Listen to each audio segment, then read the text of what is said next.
तो इसलिए share market के इन्वेस्टर्स के बारे में तो मैं कुछ नहीं कहूंगा, मेरी वही राय है और मैं इन्वेस्टर नहीं हूं, जैसा आप जानती है।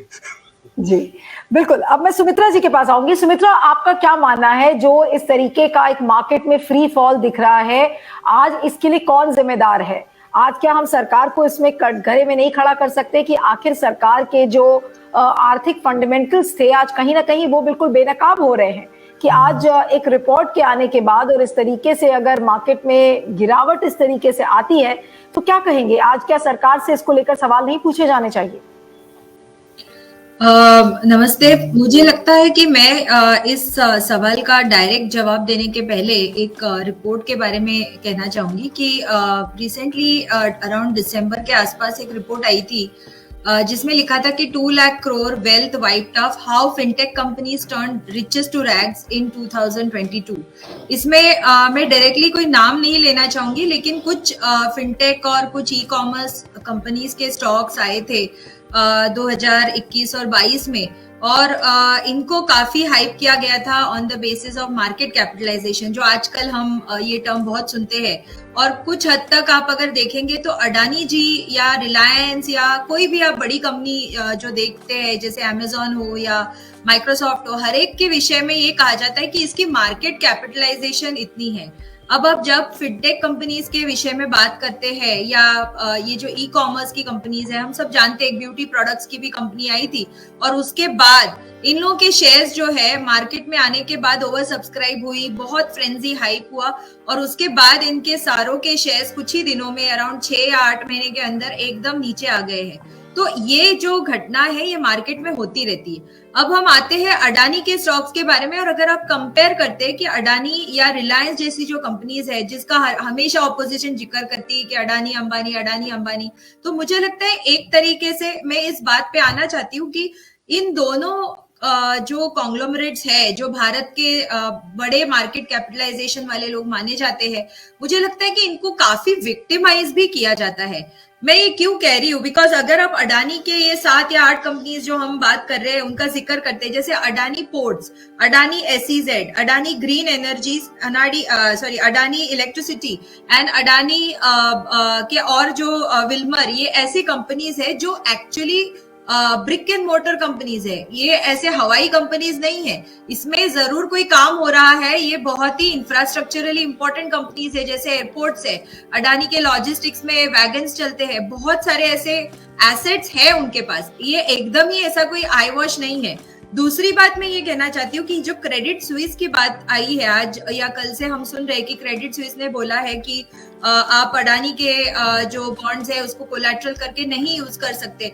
लेकिन यही बात आपको जाननी होगी कि कल ही ये स्विट्जरलैंड बेस्ड जो क्रेडिट स्विस की कंपनी है, इन्होंने खुद अडानी जी के जो मतलब अडानी के जो शेयर्स है इसकी हाई ग्रेडिंग की है। इन्होंने लिखा है कि दे आर अपग्रेडेड एंड उन्होंने उसका प्राइस वैल्यू जो है 825 पे रखा है एंड प्रीमियम रखा है। और इसके बाद ये पब्लिक इश्यू आने के बाद जब उन्होंने विड्रॉ किया है, जरूर ये स्टॉक्स मार्केट में गिरे हैं, लेकिन ऐसा कोई भी इंडिकेशन मार्केट में नहीं था कि अडानी के जो कंपनीज है वो इल मैनेज्ड है या ये ओवर हाइप्ड है। बिकॉज मार्केट कैपिटलाइजेशन की बात आजकल हर एक चीज में हो रही है। आप देखेंगे कि कितने सारे स्टार्टअप्स है जो मार्केट कैपिटलाइजेशन की बात करते हैं, वैल्यूएशन की बात करते हैं और उनको हजार करोड़ की फंडिंग होती है। ये लॉस मेकिंग सुमित्रा जी, जो मुझे आपसे जो सवाल पूछना है कि क्या ये जो स्टॉक मैनिपुलेशन हुआ है, शेल कंपनीज बनाई गई हैं,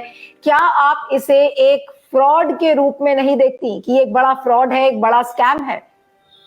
अगर अडानीज ने ये किया है या किसी भी कंपनी ने अगर ये किया है और ये इन्वेस्टिगेशन के बाद अगर प्रूव होता है तो फिर जरूर ये एक तरीके का फ्रॉड है। लेकिन एज ऑफ नाउ एक किसी हिंडनबर्ग रिसर्च के बेसिस पे आप ये पूरे चीज को लेके कंप्लीटली उनको फॉल्ट नहीं डाल सकते। लेकिन हम नहीं बोल सकते कि हिंडनबर्ग ने बोला है इसके लिए अडानी गलत है और हिंडनबर्ग सही है। मुझे लगता है कि इंडियन अथॉरिटीज जो है, जैसे सेबी है या आरबीआई है या जो भी रेगुलेटरी बॉडीज है, हम कॉर्पोरेट गवर्नेंस की भी बात करते हैं, मिनिस्ट्री ऑफ कॉर्पोरेट अफेयर्स है, इन्होंने सबने सामने आके एकजुट होके प्रॉपर इन्वेस्टिगेशन करना चाहिए अगर कहीं पे भी छूट हुई है, कोई किसी तरह के तरीके से कोई ताकि साठगांठ जब है, इस तरह से प्राइसेस इन्फ्लेट की जा रही थी तो उस समय ही सेबी ने क्यों नहीं संज्ञान लिया, उसी समय आरबीआई ने क्यों नहीं संज्ञान लिया? उनको तो देखिए, बहुत अगर पहले ये इसकी बात जांच सच करनी है, चाहिए अगर थी। ये बात सच है तो सेबी के जो अथॉरिटीज है, सेबी का जो बोर्ड है, वो इस पे रिस्पॉन्सिबल है। इट इज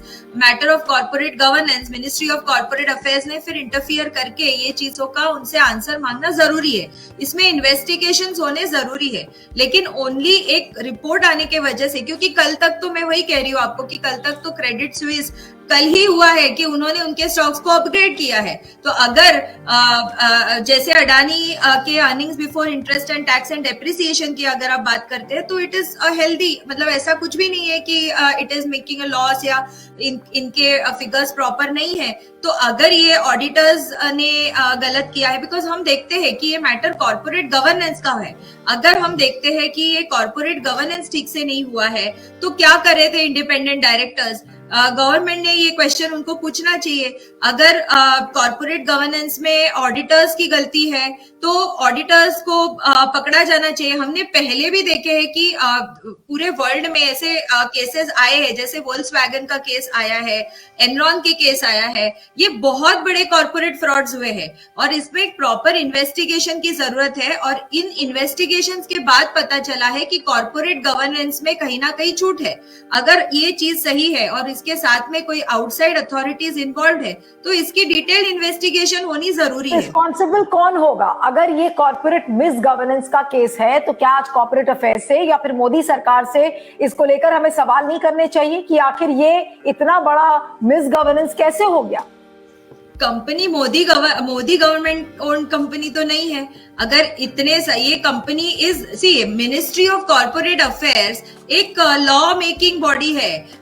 गवर्नमेंट या मोदी गवर्नमेंट उस कंपनी को नहीं रन करती। ये मोदी जी की या मोदी गवर्नमेंट की गलती कैसे हो सकती है? अगर इसमें ये छूट हुई है कि सपोज एसबीआई ने कोई लोन दिया है तो एसबीआई के जो डायरेक्टर्स है, अगर उन्होंने ड्यू डिलिजेंस नहीं किया है तो वो इसमें इन्वॉल्व होंगे। इसमें मोदी गवर्नमेंट ऐसा क्या कर सकती है? गवर्नमेंट अभी यही कर सकती है कि इन्वेस्टिगेट करे और जो भी इसमें दोषी पाए जाए उन पे तुरंत कार्रवाई हो, अगर ये आरोप जो लगाए जा रहे हैं वो सच है तो। दूसरी बात ये है कि कॉर्पोरेट गवर्नेंस है, we are governed under the Indian laws, and अगर हमारे जो लॉज है, द कंपनीज एक्ट, कहीं पे भी इसकी वायलेशन हुई है, अगर इनकम टैक्स एक्ट कहीं पे भी इसकी वायलेशन हुई है विथ रिस्पेक्ट टू फ्रॉड या with respect to misappropriation of funds, या तो फिर जो हमारे इंडियन कॉर्पोरेट लॉज है उसके कहीं पे भी अगर अवहेलना हुई है, if some problems are there, then ये उस बोर्ड की the board of the company will be responsible for that. The SEBI will be responsible to see कि ये बराबर हुआ है कि नहीं हुआ है। और अगर इसमें डेफिनेटली कोई चूक हुई है या कोई कनाइवेंस है किसी के साथ में तो जरूर इन लोगों को पकड़ा जाना चाहिए, because they are responsible to answer, that is 100%।